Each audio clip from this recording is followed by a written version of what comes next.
Une statistique s'impose, puis se contredit. 3 ans séparent un territoire fracturé d'un nord où seul le bruit de l'eau résonne. Ce basculement fulgurant, pourtant bâti sur des gestes ordinaires, interroge la logique même de la reconstruction burkinabé et la façon dont un pays meurtri a inversé sa trajectoire. Que signifie, pour chacun, cette transition où la peur recule, tandis qu'émerge une confiance neuve, portée aussi par la présence directe d'Ibrahim Traoré? Dans ce changement serré, se profile déjà l'ombre d'un futur qui demande à être compris. Au-delà de la simple reconstruction, chaque geste compte pour assurer la survie et la dignité des habitants. Ibrahim Traoré promet moins de discours et plus d'actes concrets, offrant aux communautés locales la possibilité de reprendre le contrôle de leur vie quotidienne. Les marchés renaissent, les écoles rouvrent, et les puits s'animent, traduisant une amélioration tangible du quotidien. Cette promesse n'est pas abstraite. Elle garantit une sécurité alimentaire et un accès aux services essentiels, rendant la vie plus stable et prévisible pour chaque famille. Le risque reste néanmoins élevé. Dans une région marquée par la pauvreté et la méfiance, toute erreur peut raviver la peur. Pourtant, c'est ce défi qui confère à la stratégie sa valeur universelle. Un pays fracturé peut se redresser par ses propres efforts, et non par des aides extérieures. Ainsi, la scène était prête pour la phase suivante, où les chiffres, les gestes et la présence d'Ibrahim Traoré se combinent pour transformer des vies. En 3 ans, plus d'1 million de déplacés ont pu regagner leur village, et 28 bataillons ont été redéployés pour sécuriser les zones autrefois perdues. Cette avancée spectaculaire, observée sous la supervision d'Ibrahim Traoré, démontre qu'une stratégie née dans l'urgence peut trouver son rythme dans la réalité. Le nord du Burkina Faso, autrefois théâtre de tirs et de peurs constantes, s'anime désormais au son de l'eau qui coule et des enfants qui rient sous les manguiers. La terre, marquée par des années de conflits, se reconstruit peu à peu grâce à une approche méthodique. Sécuriser d'abord, nourrir ensuite, reconstruire toujours. Les unités militaires ne se contentent plus de surveiller. Elles creusent des puits, réparent les routes et accompagnent la réouverture des écoles. Les habitants, longtemps peu paralysés par la peur, reprennent confiance et commencent à agir, convaincus que la souveraineté se gagne dans le geste quotidien. Les marchés improvisés autour des points d'eau témoignent de ce retour à la normalité. Chaque école rouverte et chaque champ cultivé deviennent une preuve tangible de l'impact, la présence d'Ibrahim Traoré sur le terrain. La méthode de la double couche de défense illustre un équilibre inédit entre fermeté et enracinement humain, où la sécurité devient cogestion sociale et chaque victoire militaire se traduit par des actes quotidiens. Dans ce contexte, la peur recule au profit d'une confiance active. Les villageois retrouvent leur autonomie, les troupeaux reviennent, et les champs s'étendent semés sous le regard attentif des brigades mixtes. Ibrahim Traoré n'agit pas seulement pour sécuriser. Il pose les bases d'une résilience durable, où la reconstruction civile et la sécurité militaire avancent main dans la main. Le Burkina Faso montre ainsi qu'une nation ne se relève pas uniquement par l'aide extérieure, mais par la cohérence de ses actions et la dignité retrouvée de ses citoyens. Cette transformation, à la fois visible et silencieuse, prépare le terrain pour les phases suivantes, où les preuves chiffrées et les expériences humaines s'entrelacent pour confirmer la stratégie de Traoré. Dans les villages sécurisés, des brigades mixtes composées de soldats, de volontaires locaux et de techniciens agricoles font plus que surveiller. Ils guident la reconstruction. Un puits creusé ici, une école réouverte là, un marché relancé ailleurs. À Tamasco, un ancien bastion terroriste, les enfants jouent désormais sous les manguiers, pendant que les enseignants reprennent leur classe. Une famille, qui n'osait plus sortir, tient maintenant un étal rempli de semences et de chèvres. Ces gestes ordinaires racontent l'histoire d'une résilience qui ne se mesure pas en kilomètres ou en bataillons, mais en sourires et en champs cultivés. La présence constante d'Ibrahim Traoré renforce cette dynamique. Il s'arrête dans les écoles, serre la main des enseignants, interroge les mères sur la sécurité des trajets vers le puits. Son approche transforme la peur en confiance active, la survie en projet quotidien. Chaque action rapide et ciblée réduit la distance entre l'État et le citoyen, établissant une souveraineté vécue plutôt que proclamée. Ainsi, l'impact initial est immédiat et concret. L'eau revient, les classes rouvrent, et le marché reprend vie. Mais l'enjeu dépasse la simple reconstruction matérielle. Le véritable « so what », la population commence à croire en sa capacité à reprendre le contrôle de sa vie. Tout a commencé par le sursaut de 2022-2023. Un tiers du territoire échappait au contrôle de l'État. Les routes étaient coupées et la peur paralysait la population. Ibrahim Traoré, alors jeune capitaine, choisit de réagir rapidement. Tout commence lorsque 28 bataillons d'intervention rapide sont déployés dans les zones rouges. Leur mission, rouvrir les routes, rétablir les couloirs humanitaires, rassurer les habitants. Les unités avancent méthodiquement. Chaque village repris est sécurisé. Chaque route ouverte est surveillée. Chaque pont franchi devient un symbole de contrôle. Au point culminant, en moins de 18 mois, plus d'1 million de déplacés retournent chez eux. Les marchés renaissent, les écoles rouvrent et les familles reprennent leur activité agricole. La double couche de défense, militaire puis civile, permet de transformer le territoire conquis en espace vivant. Derrière cette dynamique, Ibrahim Traoré impose une règle simple. Chaque victoire militaire doit laisser un impact durable. Un puits creusé, un champ cultivé, une école restaurée, voilà les marques laissées par chaque bataillon. Les soldats deviennent bâtisseurs. Le drapeau ne se lève plus seulement sur la terre, il devient symbole de renaissance. Dans les répercussions, la population participe activement. Les habitants réapprennent à cultiver, à commercer et à s'organiser. Les jeunes volontaires et techniciens agricoles s'imbriquent dans le dispositif, multipliant l'effet des interventions. Chaque réussite locale devient un catalyseur pour la suivante. Les brigades mixtes et la présence directe d'Ibrahim Traoré génèrent une confiance qui s'étend au-delà des zones sécurisées. Les indicateurs chiffrés le confirment. Le nombre d'incidents armés chute de près de 60% dans les zones contrôlées. Les corridors humanitaires fonctionnent et le retour des déplacés s'accélère. La sécurité n'est plus seulement militaire, elle devient sociale et économique. Les puits fournissent donc de l'eau, les écoles accueillent les enfants et les marchés assurent la subsistance des familles. Le message est clair. Une nation ne se reconstruit pas par la peur ni par l'aide extérieure seule. Chaque action mesurable et chaque geste quotidien démontre que la souveraineté se gagne par la cohérence et la constance. Ibrahim Traoré transforme ainsi le rythme du conflit en cadence de reconstruction et le chaos en projet collectif. Pour poser le contexte, la situation alimentaire et sécuritaire était critique en 2022. En conséquence, 3 ans plus tard, plus d'1 million de déplacés sont retournés dans leur village. Chaque chiffre raconte un changement concret et mesurable, porté par la stratégie d'Ibrahim Traoré. Le second indicateur, 28 bataillons redéployés pour sécuriser les zones perdues. Ces unités ne se contentent pas de patrouiller, elles accompagnent la reconstruction, creusant des puits, réouvrant des écoles et relançant les marchés. Cette présence constante stabilise le quotidien et renforce la confiance des habitants.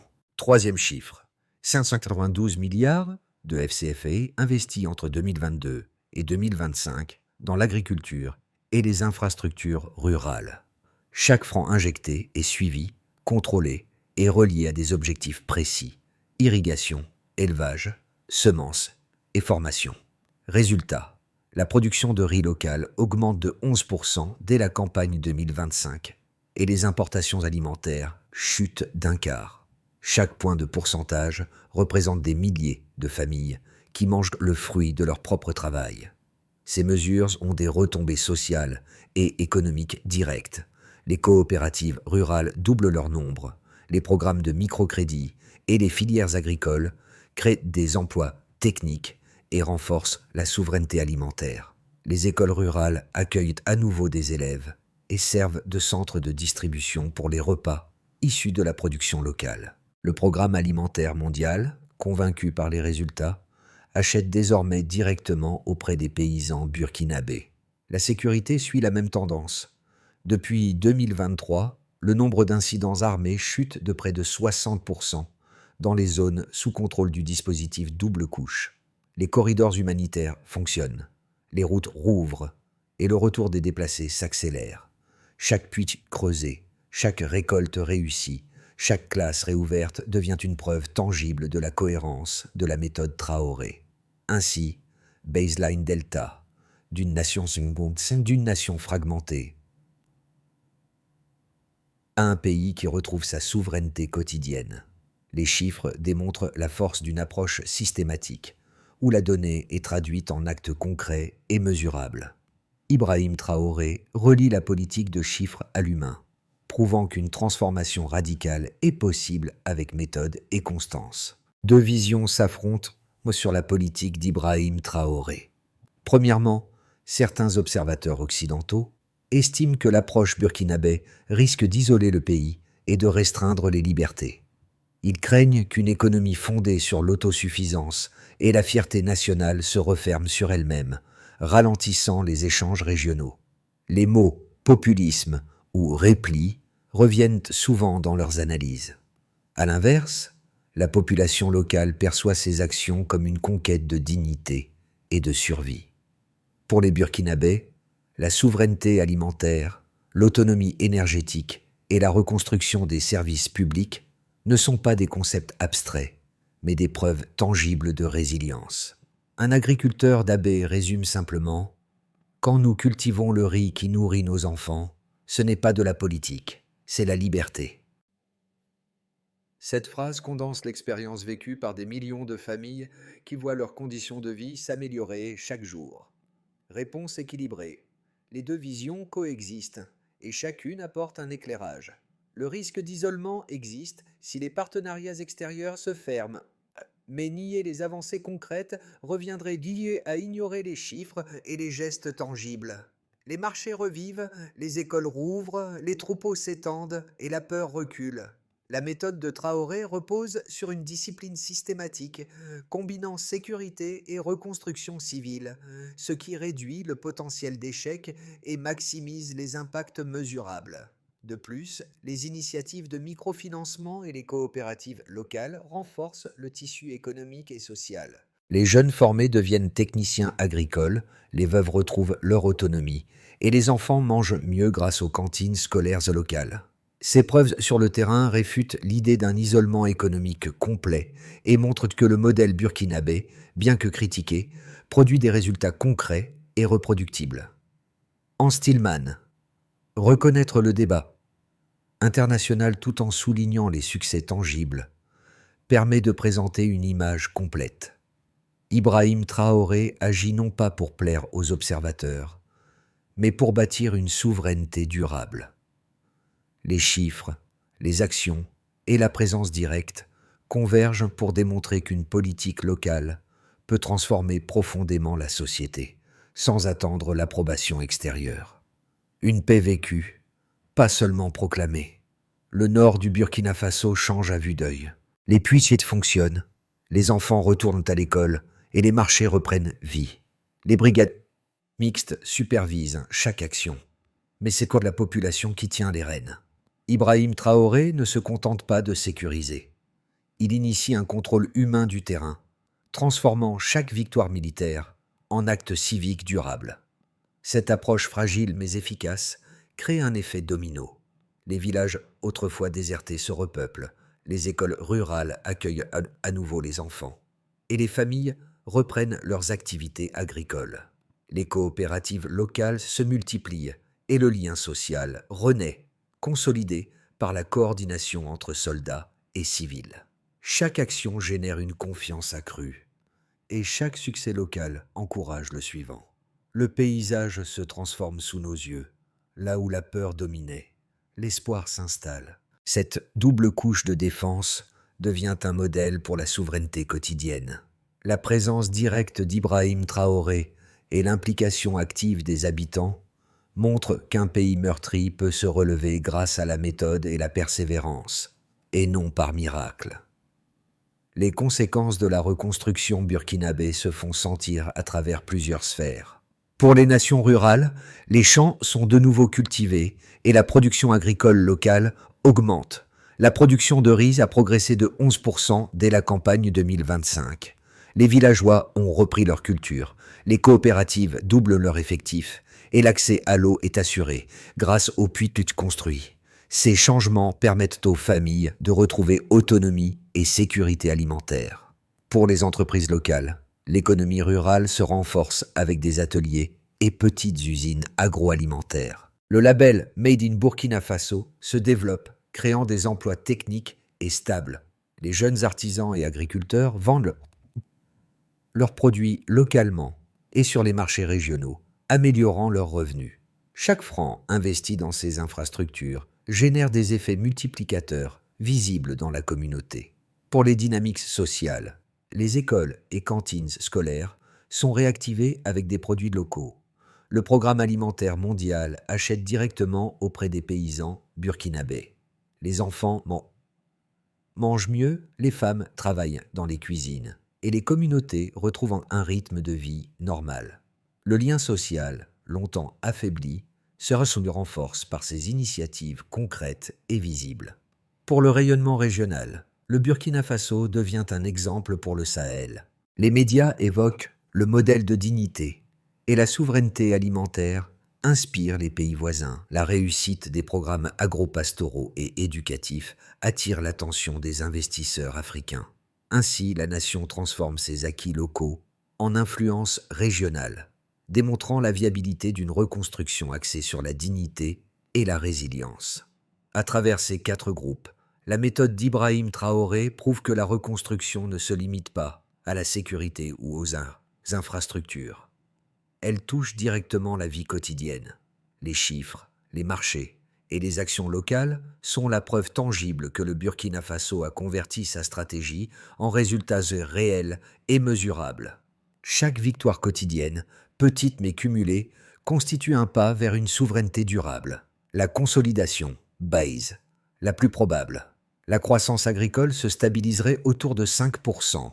La sécurité resterait maîtrisée localement et l'État poursuivrait son extension vers les zones périphériques. Les exportations de produits transformés, viande, riz, mangue, continueraient tout en réduisant la dépendance aux importations. Ce scénario suppose la discipline financière et la formation continue des jeunes agriculteurs. Il renforcerait le modèle d'autonomie douce que Traoré défend depuis 2022. L'envol régional, optimistique. Si les partenariats africains se solidifient, notamment avec le Mali et le Niger, le Burkina Faso pourrait devenir la plaque tournante alimentaire du Sahel, avec Trial City comme prototype d'écoville sahélienne.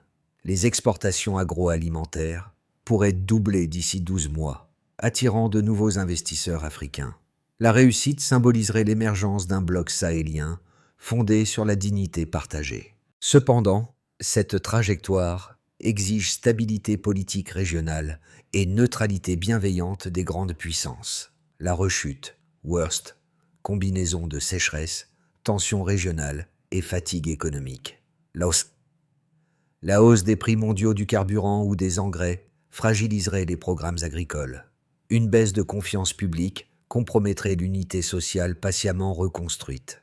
Pourtant, même dans ce scénario, le réseau communautaire actuel, coopératives, armées territoriales, écoles rurales, fournirait une résilience minimale. La transformation burkinabé touche directement plusieurs groupes de population. Ils retrouvent leur autonomie et leur sécurité alimentaire. Les champs cultivés, les marchés réouverts et les puits fonctionnels offrent un quotidien plus stable. Les familles voient concrètement les bénéfices de la stratégie d'Ibrahim Traoré. Ils bénéficient de formations et d'emplois locaux. Les ateliers agroalimentaires et les coopératives permettent aux jeunes d'acquérir des compétences techniques. Ces expériences renforcent leur employabilité et leur sentiment d'appartenance à la communauté. Elles participent activement à la reconstruction sociale et éducative. Les cantines scolaires locales emploient des femmes et les enseignants reviennent dans leur classe. Ces initiatives permettent aux enfants de bénéficier d'une alimentation saine et d'un apprentissage régulier. En petite suggestion, encourager la documentation locale des réussites pour inspirer d'autres régions. En petite suggestion, soutenir la création de réseaux intervillages pour partager les bonnes pratiques. À travers ces 3 groupes, le message est assez clair. La reconstruction n'est pas seulement matérielle, elle est humaine. Ibrahim Traoré agit pour que chaque citoyen voie et sente l'impact concret de ses actions quotidiennes. La participation active et coordonnée de tous les acteurs locaux transforme le pays et ancre la confiance pour l'avenir. La consolidation des acquis nécessite une feuille de route toute claire. Identifier, recenser chaque foyer et chaque besoin à travers le registre social unifié. Responsables, autorités locales et équipes de terrain. Mesures, suivi trimestriel pour vérifier que personne n'est oublié. Soutenir, fournir aux ménages vulnérables moyens financiers et outils via le programme PAMPV. Responsables, administration centrale et partenaires locaux. Mesures, contrôle des microcrédits et des activités relancées. Protéger, assurer l'accès aux soins essentiels via la RAMU. Responsables, système de santé national et brigade locale. Mesures, taux de vaccination, suivi des naissances et distribution de médicaments. Renforcer le tissu économique. Appuyer les coopératives, écoles, fermes et petites entreprises. Responsables, autorités locales et agences de développement. Mesures, nombre d'emplois créés et volume de production locale. Évaluer et ajuster. Analyser les données sociales, économiques et sanitaires chaque trimestre. Responsables, gouvernance centrale et équipe terrain. Mesures, rapport trimestriel de performance, ajustement stratégique et transparence des résultats. Cette approche interconnectée assure que chaque action est suivie, mesurée et optimisée. Ibrahim Traoré insiste sur la coordination et l'exécution méthodique pour transformer les acquis en stabilité durable. Le suivi régulier et la responsabilité locale garantissent que les impacts restent tangibles et que la souveraineté est vécue au quotidien. À Tamasco, là où les enfants rient sous les manguiers et les écoles rouvertes prospèrent, on voit l'impact humain de la stratégie d'Ibrahim Traoré. Les puits creusés, les marchés réouverts et les familles actives illustrent que chaque geste matériel a un effet émotionnel. Les habitants, longtemps paralysés par la peur, reprennent confiance et participent à la vie communautaire. La présence directe de Traoré, observée dans chaque village, renforce ce lien entre action et espoir. Chaque victoire locale devient un symbole. Un puits qui n'est pas seulement de l'eau, mais une source de dignité. Une école ouverte n'est pas juste un bâtiment, mais un lieu où la confiance renaît. Cette interaction entre sécurité, infrastructure et implication citoyenne transforme la peur en autonomie et le chaos en ordre durable. Le véritable moteur du changement reste la population, accompagnée et guidée par la méthode Traoré. Le Burkina Faso a montré qu'une nation peut renaître grâce à la méthode et à la persévérance. Chaque citoyen, du paysan à l'enseignant, contribue à ce projet collectif et partage la responsabilité de sa réussite. Les femmes dans les cantines scolaires, les jeunes techniciens agricoles, les anciens déplacés dans leurs ateliers, chacun incarne le retour à la dignité et à la souveraineté. Vous, spectateurs, que feriez-vous si votre communauté avait la même opportunité?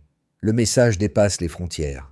Observer et comprendre cette reconstruction invite à réfléchir sur nos propres actions et responsabilités. Partagez ces histoires sur vos réseaux, en parler autour de vous et soutenir des initiatives locales devient une manière d'apprendre et d'agir. En fin de compte, le Burkina Faso n'attend pas la reconnaissance internationale, mais le respect de ceux qui voient ses progrès. La question ouverte reste: comment chacun peut-il participer à transformer sa communauté avec méthode et engagement, comme le montre l'exemple d'Ibrahim Traoré,